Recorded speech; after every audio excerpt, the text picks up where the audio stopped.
მოგესალმებით ნამჯის სახლის მშენებლობიდან. მშენებლობის 3 დღემ კარგად ჩაიარა. მოკლედ რა გავაკეთეთ ამ 3 დღეში? 3-ში არა 4-ში უფრო სწორედ, დღეს ცოტა რაღაცა მაინც გავაკეთე. აი ეს კედლები მთლიანად წრეზე გაიგლესა მეორე პირით, ლამით და თიხით. ძალიან პრიალა და ძალიან კოხტა პირი გამოდის. მესამე პირს კირს თამამად მიიკრავს და ლამაზი იქნება აი. სიგრძეზე და სიგანეზე გაიგლესა აქეთ. პამიდურებიც წიფდება. სავალიც მოდის. ეს უკანა ეზოში შინთი იკრიფება, ჩემი უღლე შინს კრიფავს. მოკლედ ყველა შრომობს. იქ ბავშვები რაღაცას მაიმუნობენ. აქ შეეხება ახლა შიგნით რა გავქენით. შიგნით როგორც ხედავთ, აი განათება დავაყენეთ. აქ ზალაში აქ ორი ნათურა და აი აქ სამზარეულოს ადგილზე ერთს დავამატებ, ცალკე ჩამთვლს აქ გავუკეთებ. აქ დავასუფთავებ ყველა ოთახი. ასე იატაკიც გამოჩნდა, მოიხვეწება, გაილაკება და ვნახოთ რა გამოვა, თუ არ და გადავაგებ ზემოდან რამეს.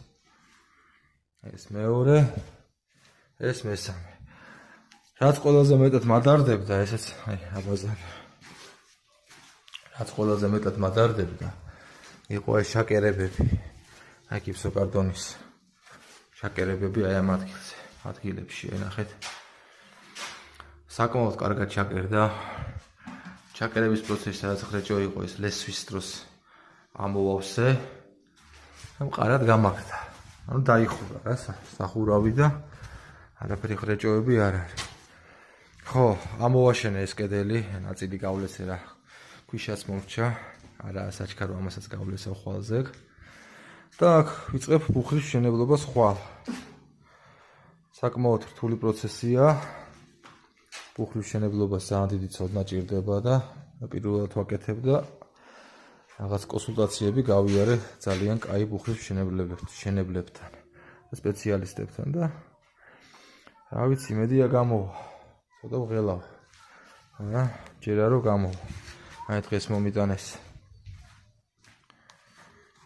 700 ჩვეულებრივი აგური, ძველი აგური.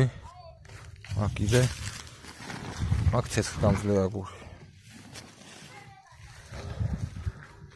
შევხედოთ რა გამოვა. როგორ იქნება ფაქტია რომ სახლის სახსე მსგავსება დასუფთავდა უკვე აღარ აგავს სოროს, აგერ შინდი იკრიფ